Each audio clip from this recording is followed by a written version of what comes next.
So what's going on, guys? Wow. 7 long years. That seem like 2. I have officially been free from prison 7 years. The other day was the day that I came home from prison. And it's crazy to even think about. I even remember like last year thinking it was 5 years and it was 6. Like that whole day I was celebrating like it was 5 years, but it was 6. And even this year, it's 7 years since I've been home. But man, it only feels like it's been 2. Since I've been home, man, so many ups, so many downs. And why I keep celebrating these days is because I remember when I was leaving prison, walking out the door and pretty much said, I'll be back. Not me, I didn't say I'll be back, but the commissary lady as I was leaving was like, you'll be back.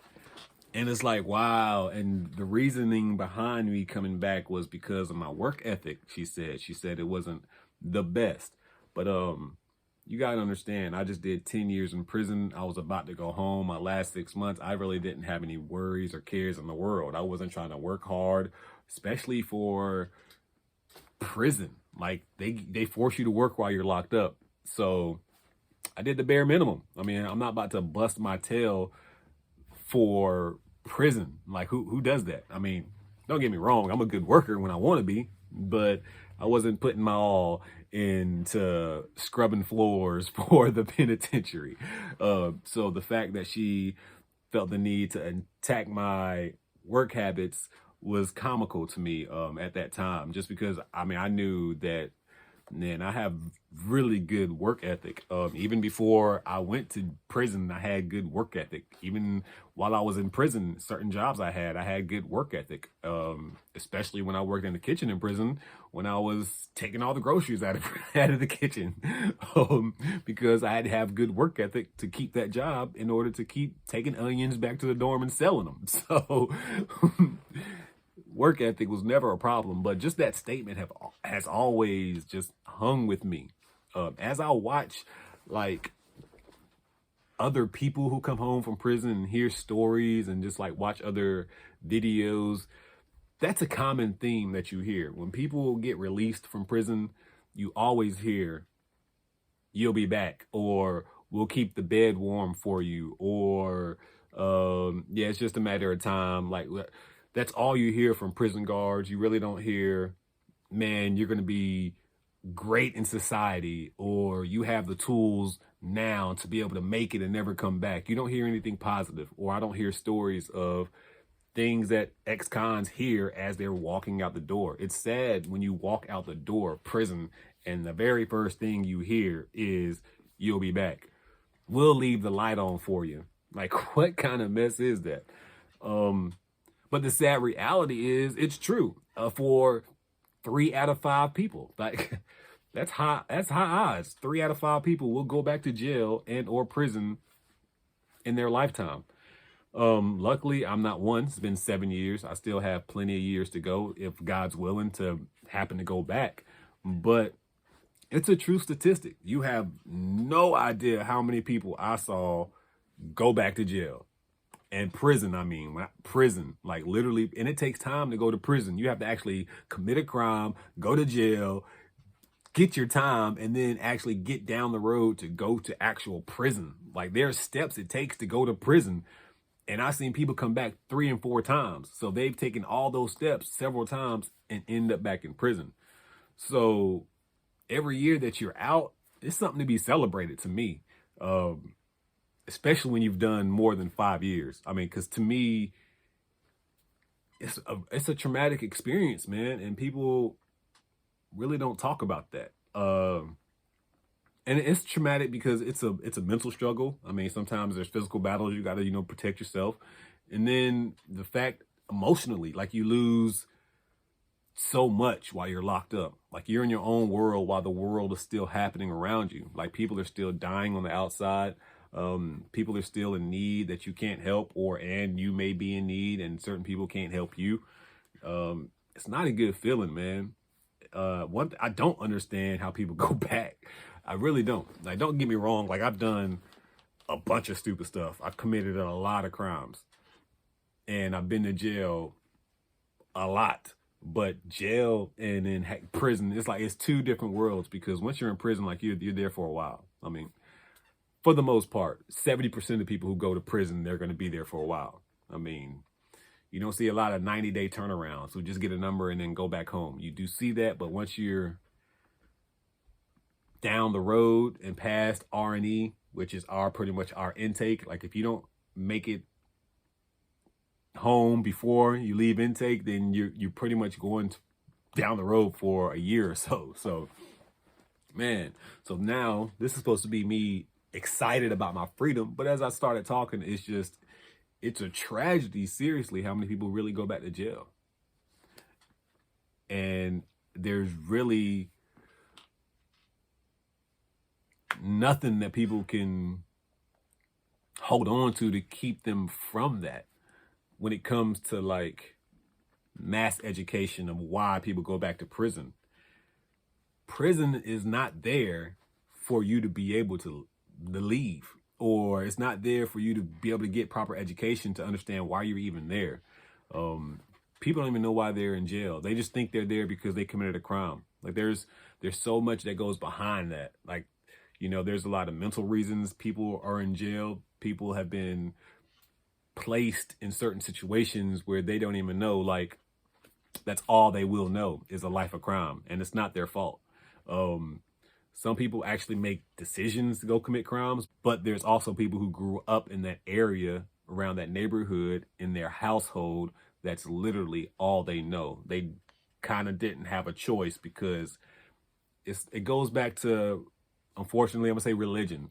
No matter what, if you were taught Christianity at a young age, like, that's what people believe.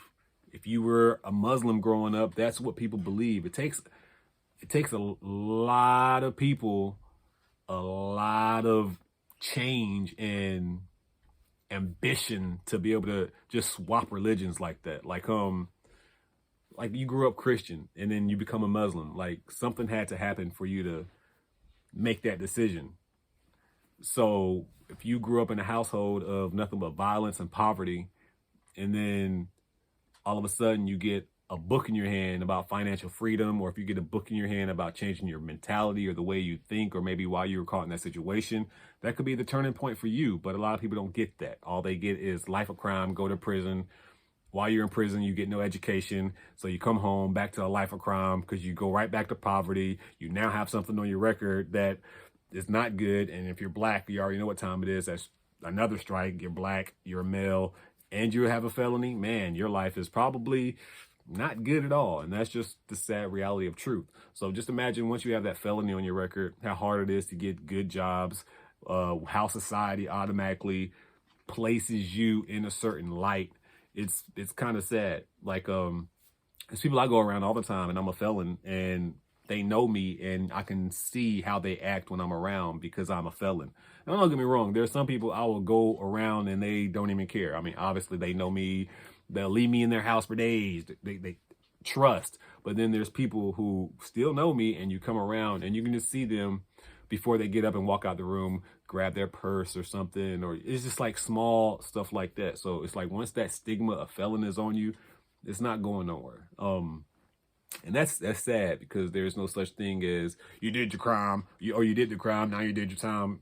No, it's not. It's always something that people are going to look at you like you're something else. And guilty, sometimes we look at ourselves like we're nothing too. Like, that goes both ways. It's not just how society looks at us, it's how we look at ourselves as well. There's a lot of stuff that I did before I actually went to jail and went to prison, that I would never do now as an adult. And it's because, for me, prison sucked. I don't see how people keep going back. Like, there's some people who commit crimes in the winter just because they know prison is warm. I would rather be homeless in the cold weather. And, I hate the cold. I can't stand the cold.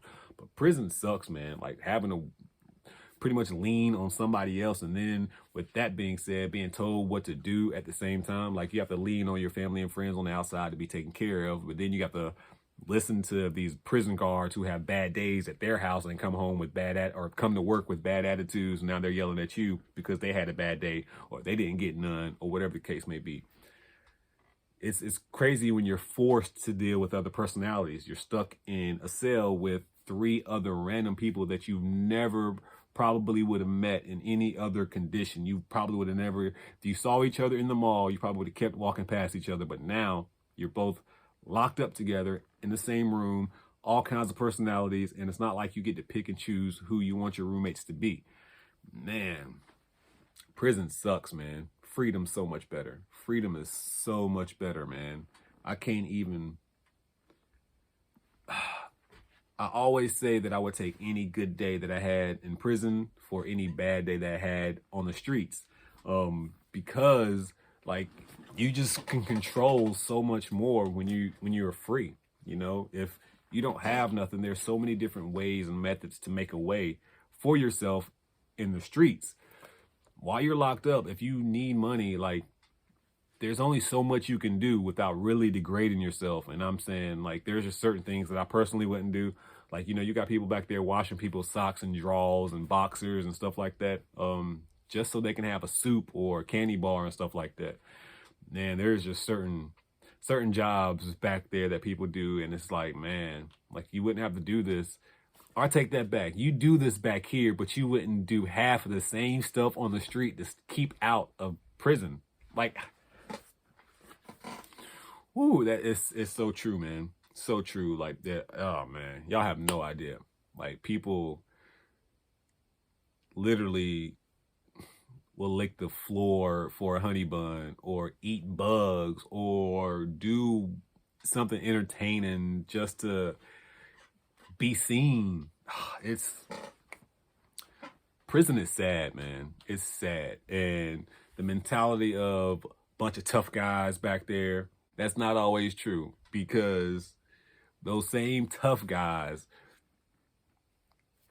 they become broken, man. Because I'm telling you, I've seen the biggest of men break down in prison, and sometimes over small things of just like they're missing somebody or tragedy happens. I think people don't even take that seriously enough. Like once you're locked up, you can't help nobody else. Like there's nothing you can do, only talk and use your words. So like there's nothing else you can do.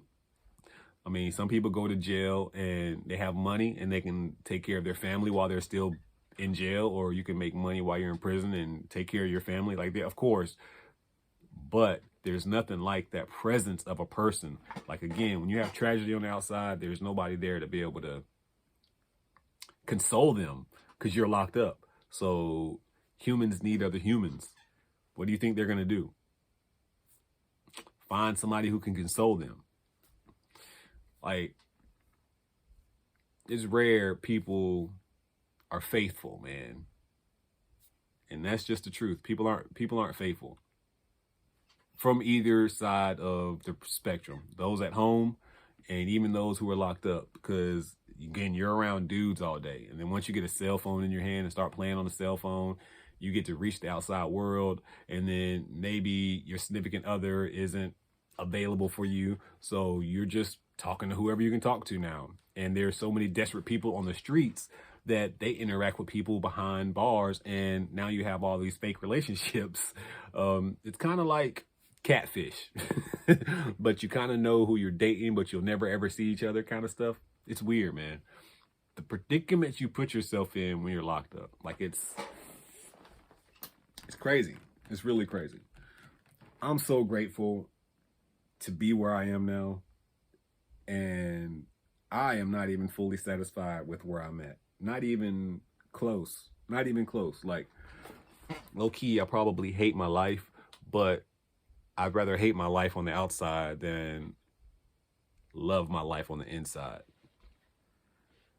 Prison suck, man. So if there's any takeaway that I can honestly take for the past 7 years, is I still don't want to go back to prison. I still don't see how I can go to prison. There's some people who I've been locked up with and we kind of kept in contact and they're back in prison.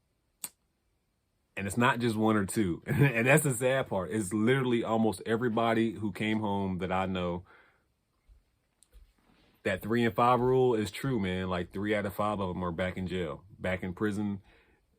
And I've been home 7 years. Some of these people have came home like 4 years after me, and they're already back in prison doing time. I've had best friends I've grown up with in jail right now as we speak because they have trafficking charges of over 50 kilos. Like, man, don't get me wrong, man. Like, I like money. I want to chase money. I would like to have as much money as I can. But there's certain situations that's just not worth it, man. Like, money's not always worth it. It's worth it, but it's not always worth it.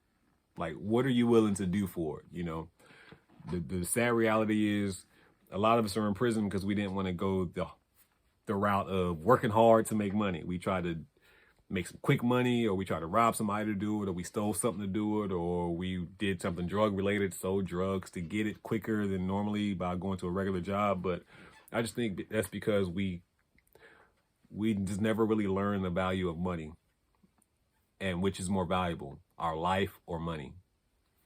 Because a lot of us put ourselves in positions that could actually not only take us to prison, but actually lose our whole life. Like, we can die trying to rob somebody.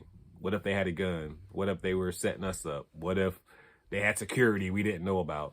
You know, the cops come, turns into a shootout.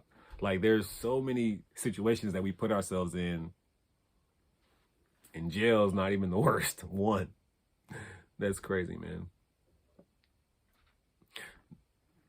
I was supposed to be all happy and honky-dory in this video to tell you how much I love being out. But the reality is, I just love the fact that I haven't gone back to prison yet.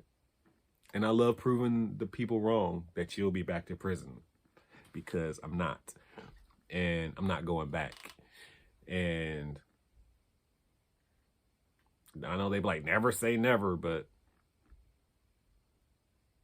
I ain't going back. But then, with all that being said, this video is over with. Nice little just rant, I guess.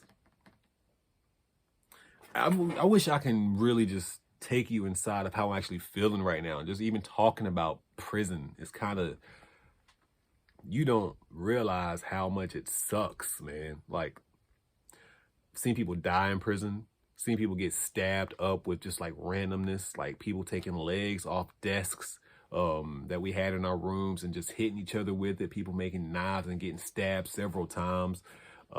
Me being in my room, getting just punched in my face, you know, randomly by my own roommate. That's a whole story for another day. There's just so much violence that goes on in prison, not even thinking about like the drugs that go on back there. Like, everything that you can get on the street, you can get back there. So, you know, you have your crackheads back there, your meth addicts back there, you have people doing coke, people were doing this drug called K2, like crazy, people passing out, dying from that. Man, you have no idea, once you're bored and put in a box, the things that you'll do to try to just keep busy. And there's nothing positive. It's like they know nothing but negativity is going to be flooding back there. So it's like they feed it to you, and they have one prison guard, so the inmates are running themselves. So it's just, man, prison is just a place for them to make money. Do you know how much money in the state of South Carolina they make off an inmate? I believe it's like $32,000 per year off per inmate. And it only takes like, one thing, like $6,000 to feed an inmate per year or something like that. So where's the rest of that money going? The facilities are trash. The warden gets paid more than some presidents. I mean, yeah, man, it's bad, man. Prison sucks. Stay out of jail, guys. Don't put yourselves in those positions, man. And I know somebody who's watching this video is probably doing something right now to put themselves in a position to go to jail. Just don't do it, man. Don't do it. Prison's not what it's hitting for. What you see on the movies isn't always completely true. But sometimes it is, and that can be scary. So don't go to jail, man. Prison sucks. Celebrating my 7 years the right way, and that's just chilling out, man. You know what I mean? So with all that being said, make sure that you bless somebody today, because I'm going to bless somebody tomorrow. At this point in time, your boy Tay. I'm out.